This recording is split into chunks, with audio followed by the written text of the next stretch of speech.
Switzerland এটা উঠাই আনি ইয়াত বহাই দিয়া সুইজাৰলেণ্ড নহয়, শান্তিটো এটা সুইজাৰলেণ্ডৰ কনচেপ্টটো অকল তাৰ বিল্ডিং, তাৰ নদী, তাৰ পাহাৰ এইটো নহয়। সুইজাৰলেণ্ডৰ পাহাৰটোতো ইয়াত উঠাই আনিব নোৱাৰে নদীটো, এইটো কনচেপ্ট, এটা এতিয়া ৰাম ৰাজ্য বুলি কৈছে। ৰাম ৰাজ্যটো কি হয়? অযোধ্যাত ৰাম ৰাজ্য আছিলে, আজি ভাৰতবৰ্ষখন ৰাম ৰাজ্য হ'ব লাগে বুলি কৈছে। ৰাম ৰাজ্য মানে অকল হিন্দু ৰাষ্ট্ৰ এইটো নহয়। ৰাম ৰাজ্য মানে য'ত ইয়াৰ প্ৰজাবিলাক, ইয়াৰ নাগৰিকবিলাক শান্তি, সম্প্ৰীতি, নিৰাপত্তা, আত্মসন্মান লৈ চবেই ভালকে জীয়াই থাকিব পাৰে। গতিকে সেইটো ৰাজনৈতিক স্বাৰ্থত ছুইজাৰলেণ্ড বুলি ক'লে ছুইজাৰলেণ্ডটো উঠাই আনি বড়োলেণ্ডত বহা কথাটো ক'লে হ'ব নেকি? এইটোতো হাস্যকৰেই হ'ব।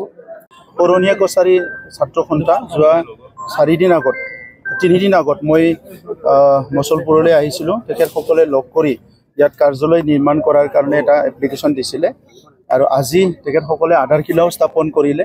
গতিকে মই তেখেতসকলৰ তাত চাবলৈ আহিলোঁ ঠাইডোখৰ আৰু আধাৰশিলাও স্থাপন কৰা হ'ল। মই আশা ৰাখিছোঁ ইয়াত যিটো অফিচ নিৰ্মাণ হ'ব, ইয়াৰ দ্বাৰা অকল ষ্টুডেণ্ট ইউনিয়নৰে নহয়, এই অঞ্চলৰ ছাত্ৰ ছাত্ৰীৰ কাৰণে এটা স্কিল ডেভেলপমেণ্ট চেণ্টাৰো মই ইয়াত কৰিবলৈ দিছোঁ, যাতে এই অঞ্চলৰ পঢ়ি থকা ল'ৰা ছোৱালীক কোচিং কৰাব পাৰে বিভিন্ন বৃত্তিমূলক বা বিভিন্ন কেৰিয়াৰৰ কাৰণে। আৰু যিসকলে পঢ়িবলৈ এৰিলে, স্কুল কলেজ এৰিলে, সেইসকলক বিভিন্ন কামৰ কাৰণে স্কিল ট্ৰেইনিং ইয়াতে দিব পাৰিব।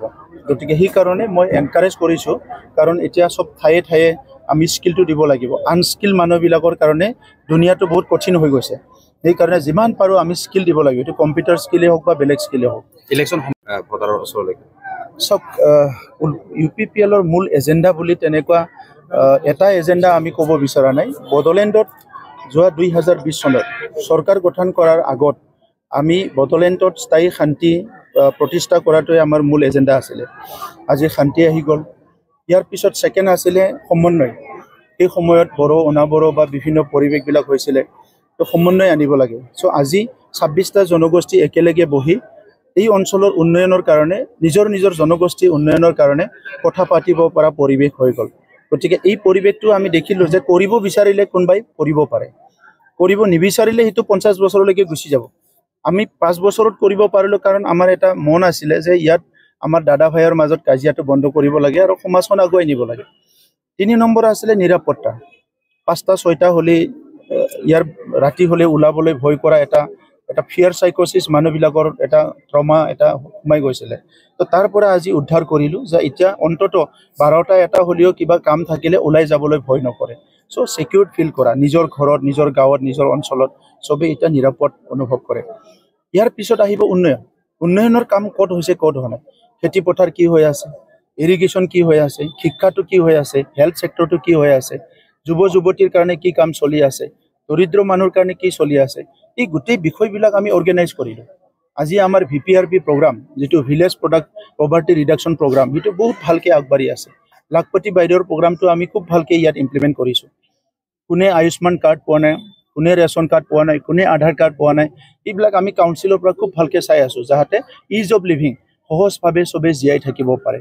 তাৰ পিছতো আজি স্বাধীনতাৰ 70 বছৰত নোহোৱা কামবিলাক 5 বছৰত কমপ্লিট কৰাটো সম্ভৱ নহয়। যিমান পাৰোঁ কৰিছোঁ, যিখিনি ৰৈ গৈছে পৰৱৰ্তী সময়ত কৰিম।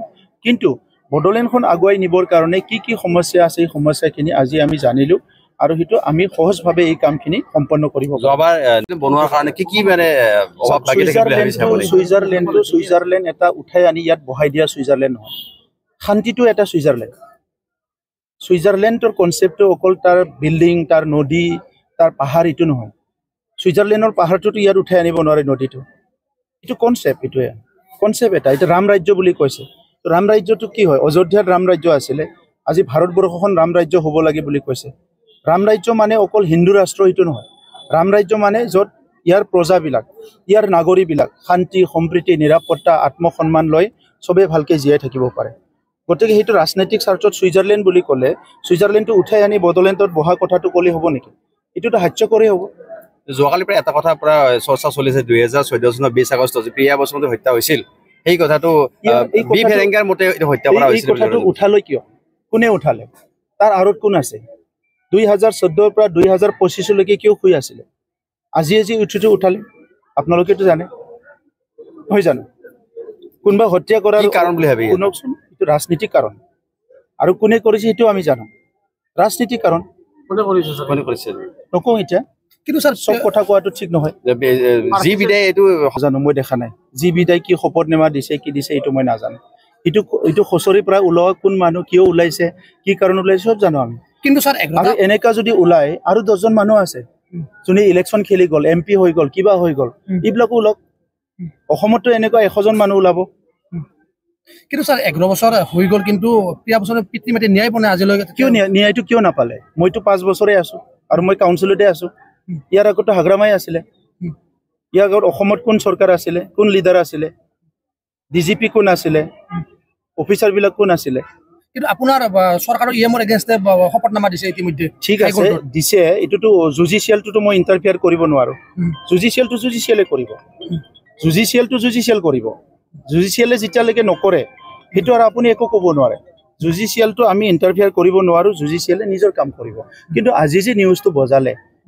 কোনে বজাইছে কোন নিউজে বজাইছে কোন পৰ্টেলে বজাইছে কিয় বজাইছে 2014 ৰ পৰা ইমান কিয় খুই আছিল আজি যে তাৰ মাক দেউতাকে ন্যায় পোৱা নাই বুলি যে ইমান দৰদি হৈ গ'ল কিহৰ কাৰণে কিন্তু আপুনি ন্যায় পোৱাটো বিচাৰে নে সবে ন্যায় পাব লাগিব 100% ন্যায় পাব লাগিব কোনে ন্যায় পাব নালাগে আজি আন্দোলনৰ সময়ত যি মানুহখিনি হত্যা হৈছে 5000 মানুহ বডলেণ্ডৰ আন্দোলনৰ হত্যা হৈছে এই মানুহখিনি ন্যায় পাব লাগিব অসম আন্দোলনত যদি কোনবা হত্যা হৈছে সেই মানুহ ন্যায় পাব লাগিব ন্যায় কিয় নাপাব সবে ন্যায় পাব লাগিব 2008 9 10 বডলেণ্ডৰ ভাতৃকাতি সংঘৰ্ষত 100কে বেছি মানুহ মৰিছে সেই মানুহখিনি ন্যায় পাব লাগিব জগজিৎ শইকীয়া যেটো নেকি সাংবাদিক মৰিছিলে তেখেতো ন্যায় পাব লাগিব বডোসা বুলি এজন সাংবাদিকক হত্যা কৰা হৈছিলে যোনে মানে বডোসা পেপাৰ ওলাইছিলে তেখেতো ন্যায় পাব লাগিব কিন্তু স্যাৰ